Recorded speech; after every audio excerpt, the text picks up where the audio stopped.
नमस्कार दोस्तों, एजुकेशन 24 में आपका स्वागत है। दोस्तों आज का वीडियो बहुत ही खास होने वाला है क्योंकि आज के इस वीडियो में आपको बीए फर्स्ट ईयर के फर्स्ट सेमेस्टर में आपका सब्जेक्ट है पॉलिटिकल साइंस। उसके अंदर कौन कौन से क्वेश्चन आने वाले हैं, इस वीडियो के अंदर मैं आपको आने वाले क्वेश्चन के बारे में बताऊंगा। तो आप इस वीडियो को पूरा अंत तक जरूर देखिएगा क्योंकि इस वीडियो से आपको बहुत कुछ सीखने को मिलेगा जो कि बीए एग्जाम में काम करेगा। तो आइए देर न करते हुए वीडियो को शुरू करते हैं। और बीए फर्स्ट ईयर के फर्स्ट सेमेस्टर में आपका सब्जेक्ट है पॉलिटिकल साइंस, उसके अंदर जो भी क्वेश्चन आने वाले हैं उन आने वाले क्वेश्चन के बारे में जानते हैं। दोस्तों आगे बढ़ने से पहले मैं आपको एक बात बता दूं कि इस वीडियो के अंदर मैं आपको लघु उत्तरीय प्रश्न और दीर्घ उत्तरीय प्रश्न दोनों तरह के प्रश्नों के बारे में बताऊंगा। तो आप इस वीडियो को स्किप किए बिना पूरा देखिएगा ताकि आपको दोनों तरह के प्रश्नों के बारे में पता चल सके। तो आइए दोस्तों देर न करते हुए वीडियो को शुरू करते हैं और सबसे पहले हम लघु उत्तरीय प्रश्नों के बारे में जानते हैं।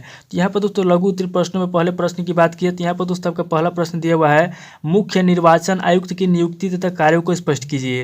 यानी कि जो मुख्य निर्वाचन आयुक्त होता है, यहाँ पर दोस्तों आपको पहले क्वेश्चन के अंदर मुख्य निर्वाचन आयुक्त की नियुक्ति के बारे में बताना है। यानी कि मुख्य निर्वाचन आयुक्त की नियुक्ति कैसे होता है इसके बारे में आपको बताना है और मुख्य निर्वाचन आयुक्त के क्या कार्य होते हैं। यहाँ पर दोस्तों आपको मुख्य निर्वाचन आयुक्त के कार्यों को स्पष्ट करना है। अब दोस्तों अगले क्वेश्चन की बात की जाए तो यहाँ पर दोस्तों आपका दूसरा क्वेश्चन दिया हुआ है, दीवानी न्यायालय पर संक्षिप्त टिप्पणी लिखिए। यानी कि दोस्तों दूसरा क्वेश्चन कह रहा है कि दीवानी न्यायालय क्या होता है। यहाँ पर दोस्तों आपको दूसरे क्वेश्चन के अंदर दीवानी न्यायालय के बारे में बताना है। यानी कि दीवानी न्यायालय क्या होता है इसके ऊपर आपको संक्षिप्त में टिप्पणी लिखना है। अब दोस्तों अगले क्वेश्चन की बात की जाए तो यहाँ पर दोस्तों आपका तीसरा क्वेश्चन दिया हुआ है, उच्च न्यायालय के कार्य एवं शक्तियों की विवेचना कीजिए। यानी कि जो उच्च न्यायालय होता है, यहाँ पर दोस्तों आपको उच्च न्यायालय के कार्यों के बारे में बताना है और उच्च न्यायालय के शक्तियों की विवेचना करना है।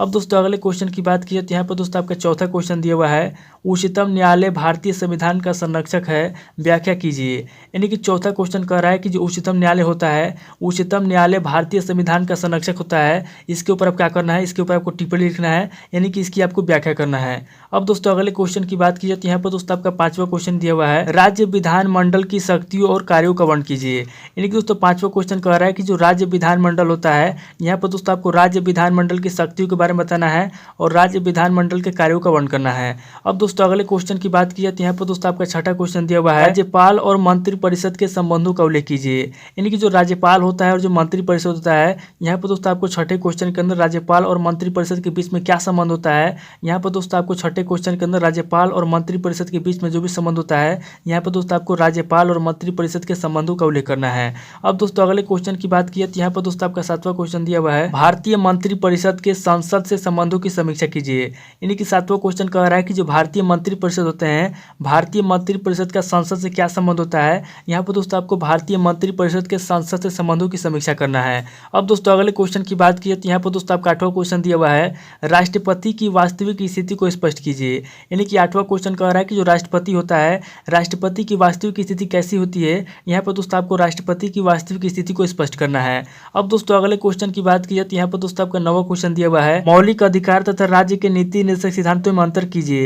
यानी कि जो मौलिक अधिकार होता है और जो राज्य के नीति निर्देशक सिद्धांत होते हैं, यहाँ पर दोस्तों आपको मौलिक अधिकार और राज्य के नीति निर्देशक सिद्धांतों में क्या करना है, अंतर स्पष्ट करना है। यानी कि इन दोनों में क्या अंतर होता है, मौलिक अधिकार में और राज्य के नीति निर्देशक सिद्धांतों में क्या अंतर होता है, आपको इन दोनों में अंतर स्पष्ट करना है। अब दोस्तों अगले क्वेश्चन की बात की जाए तो यहाँ पर दोस्तों आपका 10वां क्वेश्चन दिया हुआ है, भारतीय संविधान में मूल कर्तव्यों की संक्षिप्त विवेचना कीजिए। यानी कि जो भारतीय संविधान है, यहाँ पर दोस्तों भारतीय संविधान में मूल कर्तव्य क्या करना है, भारतीय संविधान में जो मूल कर्तव्य है, यहाँ पर दोस्तों आपको भारतीय संविधान में मूल कर्तव्यों की संक्षिप्त विवेचना करना है। अब दोस्तों अगले क्वेश्चन की बात कीजिए तो यहाँ पर दोस्तों आपका 11वां क्वेश्चन दिया हुआ है, नागरिकता के अर्थ को स्पष्ट कीजिए। यानी कि 11वां क्वेश्चन कह रहा है कि नागरिकता का क्या अर्थ होता है। यहाँ पर दोस्तों आपको 11वें क्वेश्चन के अंदर नागरिकता के अर्थ को स्पष्ट करना है। अब दोस्तों अगले क्वेश्चन की बात की जाए तो यहाँ पर दोस्तों आपका 12वां क्वेश्चन दिया हुआ है, द्वैध शासन प्रणाली पर संक्षिप्त टिप्पणी लिखिए। यानी कि 12वां क्वेश्चन कह रहा है कि द्वैध शासन प्रणाली क्या होता है। यहाँ पर दोस्तों आपको द्वैध शासन प्रणाली पे संक्षिप्त में टिप्पणी लिखना है। अब दोस्तों अगले क्वेश्चन की बात की जाए तो यहाँ पर दोस्तों आपका 13वां क्वेश्चन दिया हुआ है, भारतीय राष्ट्रवाद के उदय के उत्तरदायी कारकों की विवेचना कीजिए। यानी कि 13वां क्वेश्चन कह रहा है कि जो भारतीय राष्ट्रवाद के उदय के जो उत्तरदायी कारक हैं, यहाँ पर दोस्तों आपको भारतीय राष्ट्रवाद के उदय के उत्तरदायी कारकों को क्या करना है, उत्तरदायी कारकों की विवेचना करना है। अब दोस्तों अगले क्वेश्चन की बात की जाए तो यहाँ पर दोस्तों आपका 14वां क्वेश्चन दिया हुआ है, दंड नीति का महत्व बताइए। यानी कि 14वां क्वेश्चन कह रहा है कि दंड नीति क्या होता है। यहाँ पर दोस्तों आपको 14वें क्वेश्चन के अंदर दंड नीति का महत्व बताना है। अब दोस्तों अगले क्वेश्चन की बात की जाए तो यहाँ पर दोस्तों आपका 15वां क्वेश्चन दिया हुआ है, मनु द्वारा प्रतिपादित दंड सिद्धांत का विश्लेषण कीजिए। यानी कि दोस्तों 15वें क्वेश्चन के अंदर आपको क्या करना है, यहाँ पर दोस्तों आपको मनु द्वारा प्रतिपादित दंड सिद्धांत का विश्लेषण करना है।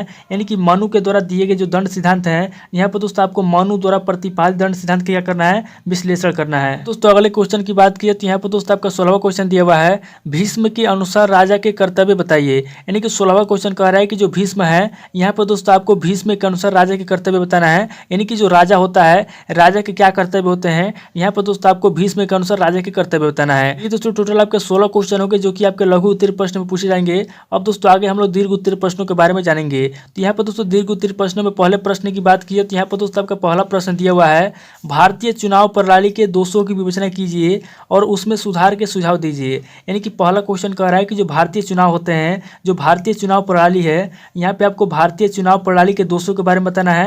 यानी कि भारतीय चुनाव प्रणाली के क्या दोष है इसकी विवेचना करना है और उसमें क्या सुधार हो सकते हैं। यहाँ पर दोस्तों आपको सुधार के सुझाव भी देने हैं। अब दोस्तों अगले क्वेश्चन की बात की जाए तो यहाँ पर दोस्तों आपका दूसरा क्वेश्चन दिया हुआ है न्याय पंचायत के गठन एवं क्षेत्राधिकार का वर्णन कीजिए। यानी कि जो न्याय पंचायत के गठन होता है, यहाँ पे आपको न्याय पंचायत के गठन के बारे में बताना है और न्याय पंचायत के क्षेत्राधिकार का वर्णन करना है। यानी कि जो न्याय पंचायत है उसका कौन कौन से अधिकार है, क्षेत्र है, उसके बारे में आपको बताना है। अब दोस्तों अगले क्वेश्चन की बात की जाए तो यहाँ पर दोस्तों आपका तीसरा क्वेश्चन दिया हुआ है विधान परिषद की रचना एवं कार्यों की विवेचना कीजिए। यानी कि जो विधान परिषद है, यहाँ पर दोस्तों विधान परिषद की रचना कैसी होती है और विधान परिषद के क्या कार्य हैं, यहाँ पर दोस्तों आपको विधान परिषद की रचना के बारे में बताना है और विधान परिषद के कार्यों की विवेचना करना है। अब दोस्तों अगले क्वेश्चन की बात की जाए तो यहाँ पर दोस्तों आपका चौथा क्वेश्चन दिया हुआ है भारतीय संसद की विधि निर्माण प्रक्रिया का वर्णन कीजिए। यानी कि जो भारतीय संसद है, यहाँ पर दोस्तों आपको भारतीय संसद के विधि निर्माण प्रक्रिया क्या करना है, भारतीय संसद के विधि निर्माण प्रक्रिया का वर्णन करना है। अब दोस्तों अगले क्वेश्चन की बात की जाए तो यहाँ पर दोस्तों आपका पांचवा क्वेश्चन दिया हुआ है राज्यसभा के कार्यों तथा शक्तियों का परीक्षण कीजिए। यानी कि दोस्तों पांचवा क्वेश्चन कह रहा है कि जो राज्यसभा होता है, यहाँ पे आपको राज्यसभा के कार्यों तथा शक्तियों क्या करना है, राज्यसभा के कार्यों तथा शक्तियों का परीक्षण करना है। अब दोस्तों अगले क्वेश्चन की बात की तो यहाँ पर दोस्तों आपका छठा क्वेश्चन दिया हुआ है भारत के प्रधानमंत्री की नियुक्ति कैसे होती है, उसके अधिकारों एवं कार्यों की विवेचना कीजिए। यानी कि छठा क्वेश्चन कह रहा है कि जो भारत के प्रधानमंत्री होते हैं, भारत के प्रधानमंत्री की नियुक्ति कैसे होती है इसके बारे में आपको बताना है और उसके अधिकारों एवं कार्यों की विवेचना करना है। यानी कि जो भारत के प्रधानमंत्री होते हैं, भारत के प्रधानमंत्री की नियुक्ति कैसे होती है इसके बारे में आपको बताना है, भारत के प्रधानमंत्री के कौन कौन से अधिकार होते हैं इसके बारे में आपको बताना है और भारत के प्रधानमंत्री के कौन कौन से कार्य होते हैं। यहाँ पर दोस्तों आपको प्रधानमंत्री की नियुक्ति के बारे में बताना है, प्रधानमंत्री के अधिकारों के बारे में बताना है और प्रधानमंत्री के कार्यों की विवेचना करना है।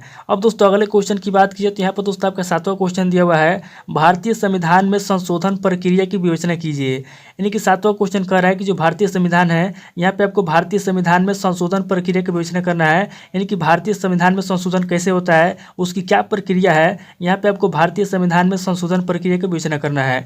अब दोस्तों अगले क्वेश्चन की बात की जाए तो यहाँ पर दोस्तों आपका आठवां क्वेश्चन दिया हुआ है 1935 के भारत सरकार के अधिनियम पर एक संक्षिप्त निबंध लिखिए। यानी कि जो 1935 के भारत सरकार के जो अधिनियम है, यानी कि जो अधिनियम 1935 है, यहाँ पे आपको 1935 के भारत सरकार के अधिनियम पर एक संक्षिप्त निबंध लिखना है। अब दोस्तों अगले क्वेश्चन की बात की जाए तो यहाँ पर दोस्तों आपका नवा क्वेश्चन दिया हुआ है 1919 के भारत सरकार अधिनियम के प्रमुख प्रावधानों का उल्लेख कीजिए। दोस्तों नवे क्वेश्चन के अंदर आपको 1919 के जो भारत सरकार अधिनियम है, यहाँ पर दोस्तों आपको अधिनियम 1919 के भारत सरकार पर क्या करना है, 1919 के भारत सरकार अधिनियम पर इसके प्रमुख प्रावधानों का उल्लेख करना है। यानी कि 1919 के जो भारत सरकार अधिनियम है इसके कौन कौन से प्रमुख प्रावधान है, यहाँ पर दोस्तों आपको नवे क्वेश्चन के अंदर 1919 के भारत सरकार अधिनियम के प्रमुख प्रावधानों का उल्लेख करना है। अब दोस्तों अगले क्वेश्चन की बात की जाए और दीर्घ उत्तरीय प्रश्न के लास्ट क्वेश्चन की यानी कि 10वें क्वेश्चन की, तो यहाँ पर दोस्तों आपका 10वां क्वेश्चन दिया हुआ है भारतीय स्वतंत्रता संघर्ष में सविनय अवज्ञा आंदोलन के महत्व का विवरण दीजिए। यानी कि 10वां क्वेश्चन कह रहा है कि जो भारतीय स्वतंत्रता संघर्ष में जो सविनय अवज्ञा आंदोलन है, यहाँ पे आपको सविनय अवज्ञा आंदोलन के महत्व क्या करना है, सविनय अवज्ञा आंदोलन के महत्व का विवरण देना है। यानी कि जो भारतीय स्वतंत्रता है, भारतीय स्वतंत्रता के संघर्ष में सविनय अवज्ञा आंदोलन का क्या महत्व है, यहाँ पर दोस्तों आपको सविनय अवज्ञा आंदोलन का महत्व बताना है। तो ये दोस्तों टोटल आपके 10 क्वेश्चन हो गए जो कि आपके दीर्घ उत्तरीय प्रश्न में पूछे जाएंगे। तो दोस्तों इस वीडियो के अंदर मैंने आपको लघु उत्तरीय प्रश्न और दीर्घ उत्तरीय प्रश्न दोनों तरह के प्रश्नों के बारे में बता दिया। आप इन प्रश्नों को किसी किताब से या सीरीज से मिला करके याद कर लीजिए या फिर अगर आप कमेंट करेंगे तो मैं आपको नेक्स्ट वीडियो में सभी प्रश्नों के उत्तर मैं आपको दे दूंगा। दोस्तों आज इस वीडियो को मैं स्किप करता हूँ, मिलता है आपसे नेक्स्ट वीडियो में। अगर आपको वीडियो अच्छा लगा तो वीडियो को लाइक कीजिए, शेयर कीजिए और कमेंट करके बताइए कि आपको नेक्स्ट वीडियो किस टॉपिक के ऊपर चाहिए। थैंक यू दोस्तों।